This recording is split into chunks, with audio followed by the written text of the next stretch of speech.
bagus. Nah, kembali kepada permasalahan tadi, kalau orang Mekah, ulama Mekah, Madinah itu tidak menerima hal seperti ini, pantas karena memang keutamaannya banyak.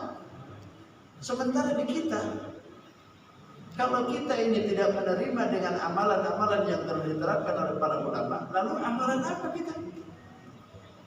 Coba kalau andai kan Bapak nggak baca Yasin, nggak mau baca Yasinan, gitu kan? Coba mau baca apa? Ya biasa baik gitu kan. Padahal dia tahu bahwa keistimewaan nisfu Sya'ban itu luar biasa. Tapi tidak mungkin akan mendapatkan keistimewaan itu nisfu Sya'ban kalau tidak ada gerakan yang didapat di situ. Makanya ulama menganjurkan kaifiat tata cara untuk mendapatkan kemuliaan itu. Di antaranya baca Yasin. Kan gitu. Baca Yasin 3 kali lagi.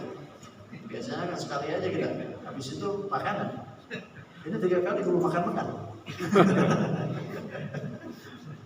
Ada yang makan sampai makan.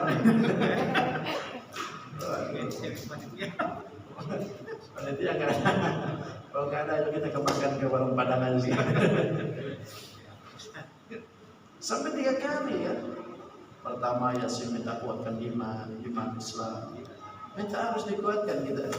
Kekuatan iman itu kadang-kadang Yasin, kayak kadang banyak urusan. Kadang naik, kadang turun. Ketika duit banyak naik, ketika duit tidak ada turun. Bini lagi senang naik, lagi jemput. Itu kan iman kita. Terlebih ketika kita ini mempertahankan iman ketika sekedar macam dalam sakatul maut.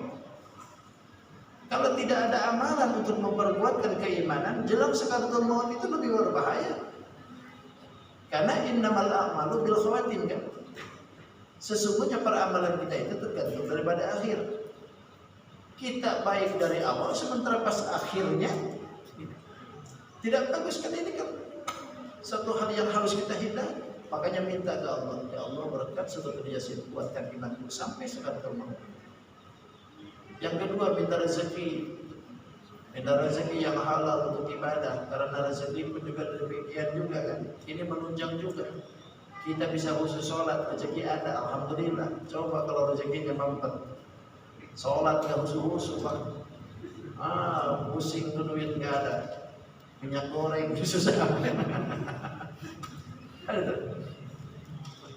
Ya kan usaha gorengan, minyak susah, duitnya nggak ada, sholat tuh melamun tuh. Pasal pagi ada atau begitu sudah liatin HP di depan, pas suruh di Indonesia ada, cepat sholat. Ini juga sama. Minta kepada Allah rezeki yang halal, barokah untuk menunjang kita untuk ibadah. Karena rezeki yang halal dan barokah, ibadah akan menjadi nikmat. Sebaliknya kalau rezeki kita tidak halal dan tidak barokah, di mana letaknya ibadah? Gak bakalan ketemu. Bahkan bisa jadi ibadah pun gak mau. Karena dorongan dari hasil rezeki yang tidak halal itu pun juga akan menjauhkan kita daripada sesuatu yang diterapi. Kenapa saya ini susah ke masjid? Tanya dulu, apa yang kau makan? Karena biasanya itu sesuatu yang kita makan, yang kita pakai, lalu yang kita bawa, yang hasil daripada yang halal, itu akan mendorong kita. Tapi sebaliknya kalau itu yang haram yang kita pakai, yang kita makan, apalagi yang kita minum, akan menjauhkan kita dari sesuatu yang diridhai oleh Allah. Bahkan kita ini harus takut kalau segala sesuatu yang diperjalankan oleh Allah Subhanahu wa taala itu diantar semuanya. Kan kita ini kan ada bahwa ketentuan kita ini kan sudah dari lauh mahfuznya, neraka surga itu sudah bagian masing-masing kan. Lalu ada sahabat yang berkata, ya Rasul, kalau begitu kita ini tunggu aja ketentuan kita, mau ke neraka ke surga itu kan urusan Allah, gak usah kita beramal. Kata Rasul, jangan latafal, jangan begitu, ayo kerjain aja pokoknya, ikhtiar aja. Karena segala sesuatu yang telah digariskan oleh Allah untuk makhluknya, engkau harus jalani.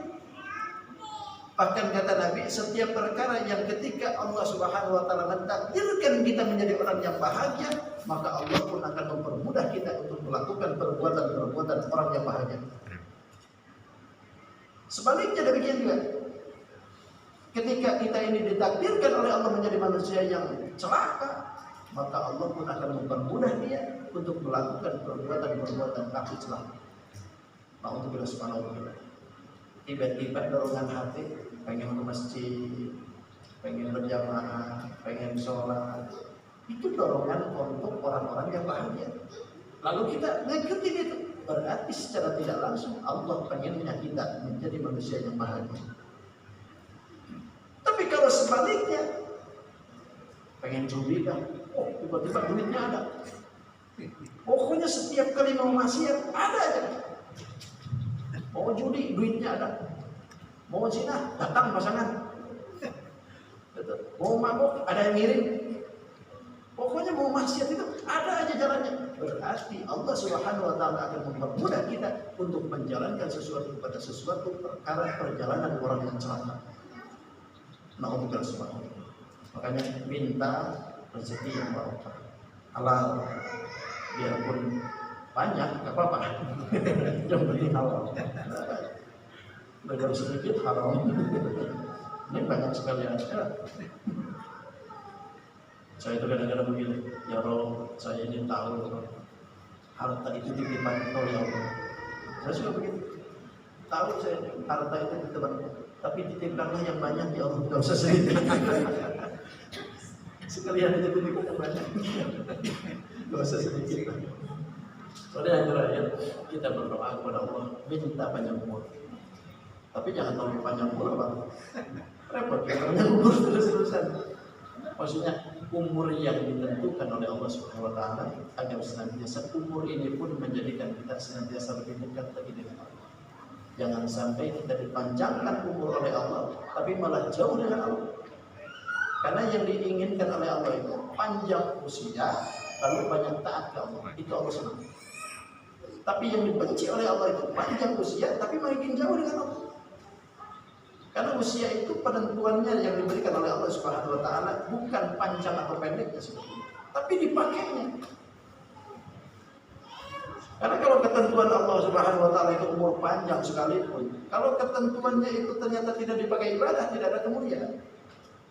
Tapi sebaliknya, kalau orang itu ternyata umurnya pendek tapi diberikan kemuliaan, itu semua kadang-kadang bisa jadi panjang. Benar, orang yang diberikan kemuliaan oleh Allah Subhanahu wa ta'ala sampai saat ini disebut-sebut namanya, padahal umurnya tidak begitu ratusan. Kadang-kadang 40 sudah meninggal, 35 sudah meninggal, tapi sampai saat ini udah ratusan tahun dikubur, tapi disebut-sebut nyaranya itu. Kan itu luar biasa. Nabi Isa alaihissalam umurnya berapa? Ada yang tahu? Tidak tahu? 36. Tidak jauh beda. 35, 36. Nabi yang paling muda usianya 35. Bayangin berapa ratus tahun.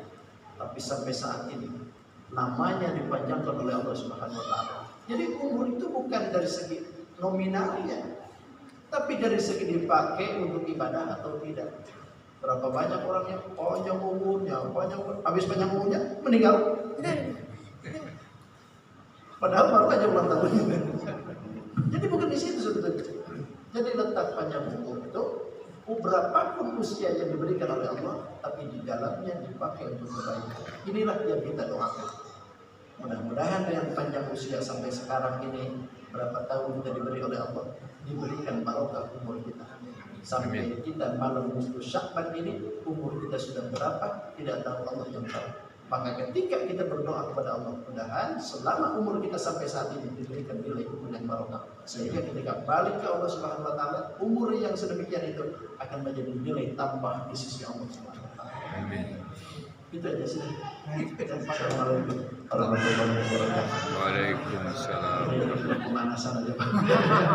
Masuk bulan Ramadan. Jalan-jalan. Dalam setahun. Makanya Nabi menganjurkan ketika malam Syaban itu banyak-banyak perbuatan ibadah yang baik-baik. Karena malam ini distorkan nama Tuhan, dilahirkan. Nanti dikasih lagi hukuman. Makanya kadang-kadang ulama begitu besoknya berpuasa tuh, besoknya banyak puasa dulu. Kalau di Jawa ada ya. Kalau di Jawa, tapi di sini kan biasanya puasa. Kalau puasa silakan. Tapi kalau enggak kan karena ini harus puasa. Tapi kalau misalkan nanti ketika kita ini sudah puasa, maka berikanlah yang tenang.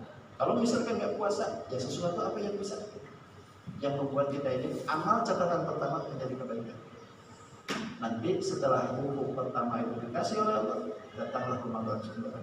Maka seolah-olah kita ini amalan terakhir baik, amalan pertama pun juga baik. Itulah yang diinginkan Allah. Jadi catatan hukum kita itu selamanya jadi baik. Awal akhir. Inilah yang disebut Rabbana atina fid dunya hasanah wa fil akhirati hasanah wa qina adzabannar. Mohon maaf kehilangan dan kekurangan. Insyaallah kita ketemu lagi dari kesempatan yang akan datang. Ada Allah wa